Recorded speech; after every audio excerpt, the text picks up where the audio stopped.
Happy New Year! 2022 is finally here, and a lot of people have their tradition of starting the year with New Year's resolutions.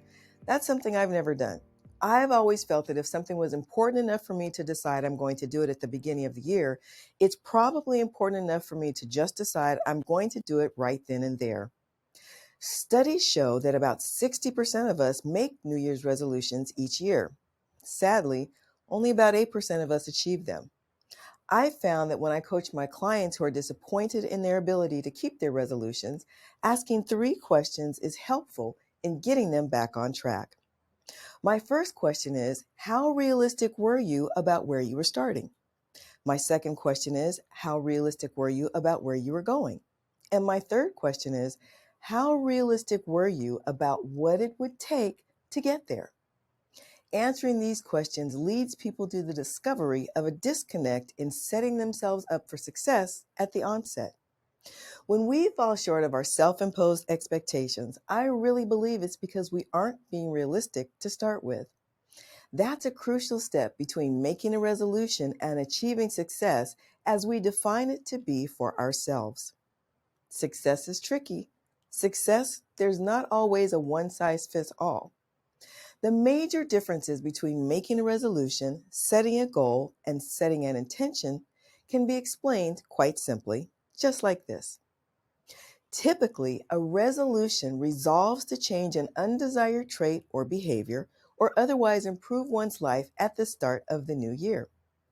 Goal setting, however, involves the development of an action plan designed to motivate and guide a person toward a goal. And intention setting means to act to make it happen. I like to challenge my clients to decide what they can stop, start, do more of, or do less of to make their resolution a reality. So, when the practice of declaring a New Year's resolution is a noble one, we need to be intentional about taking action toward making the resolution something we achieve through the realistic development of attainable goals. And these goals need to be aligned with intention. This year, how about we try something different, and instead of declaring New Year's resolutions, we set our intentions for the new year. We're still trying to discover what the next normal is for us as individuals, as employees, as employers, as a society. One of the things that I like to share with my clients whenever they're making a decision about a potential next step to address any circumstance is to think about 3 questions. Is it the right thing? Is it the right thing for me? And is it the right thing for me right now? That's the important thing. Let's unpack those 3 questions. When it comes to setting our intentions, remember, not New Year's resolutions, but intentions, I like to share a framework that I discovered a few years ago. Now, if you're in the profession of any industry, everyone's heard of goals, and most people have heard of SMART goals: specific, measurable, attainable, realistic, and timely. These are action steps. How many people are aware of Aim SMART goals? AIM is an acronym for acceptable, ideal, and middle, and it forces you to think of goal attainment as it aligns with intentions in terms of stages. What's your acceptable outcome for a goal? What's your ideal outcome for a goal? And what's the middle ground that allows you to recognize that although I'm not quite there yet, I'm not as far off as I was when I started? Here's the thing about goals. I have found that too often in business, we tend to set all or nothing goals that don't necessarily foster the ability to manifest intentions. And as individuals, we do the very same thing.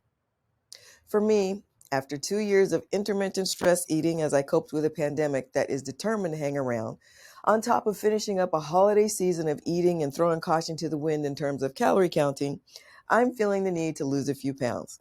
Can anybody else relate? The usual goal is 20. Otherwise, we don't feel successful. Well, how about those first 2 pounds that lead to the 20? Those would be acceptable, right? Or how about when you hit that 10-pound milestone? That's the middle, and you're halfway there. Or when you finally do hit those 20 pounds? That's the ideal. Unless we celebrate those acceptable and middle markers along the way, we do ourselves a great disservice in terms of allowing ourselves to experience goal attainment in increments versus all or nothing achievements that could derail our intentions or our ability to make shift happen. Let's look at this using another analogy with the AIM acronym. Remember, the A is acceptable, the I is ideal, and the M is middle. We've heard the saying, and I saw it on a poster not too long ago, that if you shoot for the moon and land among the stars, you're still on high ground. And that's so true. When we reframe shooting for the moon and landing among the stars as an AIM SMART goal that's aligned with intention, the acceptable would be moving from the blue atmosphere to the black atmosphere. Clearly, you've made some progress. The ideal, of course, would be to land on the moon, and the middle is falling among the stars because you're still on high ground. You've still made progress toward landing on the moon. When I was sharing this notion with a recent client group, one of the members said, "Well, how come it's got to be the moon? Why can't it be Mars?" That thinking may require us to reevaluate our original intention according to whether it was the right one for us for now. That perspective takes us back to something I said earlier about evaluating our goals to see if it's even the right thing. And then she said, "Well, if we land among the stars, can we take a shuttle to the moon?" That would be exploring the question, is this the right thing for me? And it's always good to constantly question ourselves to make sure that the wall we're leaning our ladder against is the right wall. And then she said, "Why does it even have to be the moon?" Which begs the question, is it the right thing for me right now? Taking us right back to intention. You can see there's a loop. Sometimes we may need to hang out among the stars for a while to figure out if landing on the moon is really the intention, and if not now, when? And what can we accomplish among the stars that might better prepare us to land on the moon when the time is right? So, let's think about this. There are so many ways to design our goal attainment strategy in alignment with our intention according to what works for us. What works for me may not work for you, and vice versa. And that takes me to another thought, resiliency. How are you defining that for yourself, especially when you think about the last 2 years? There have been some situations in which we found ourselves asking, how are we ever going to get through this? And now that we've made it to 2022, we might realize that it may not have been that bad after all. How can I possibly say that? Because we made it. What was it about your level of resilience that helped you get from 2020 to 2022? And have you taken the time to recognize and celebrate your resiliency in all its various forms? This month, I want to help you set your intention for 2022 and make shift happen by first recognizing just how resilient you are. Last year, a lot of things came together for me, and I want to share something that I hope will help you. It's a little book I designed called Everyday Resiliency, a 30-day reflective art journal. It chronicles a period in my life when I actively experienced the process of metacognition, which is simply thinking about what I was thinking about.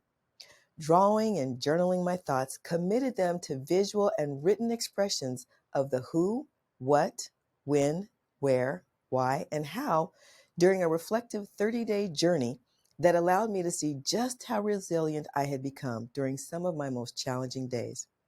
Very soon, you can get this insightful tool on my website at dranita.com.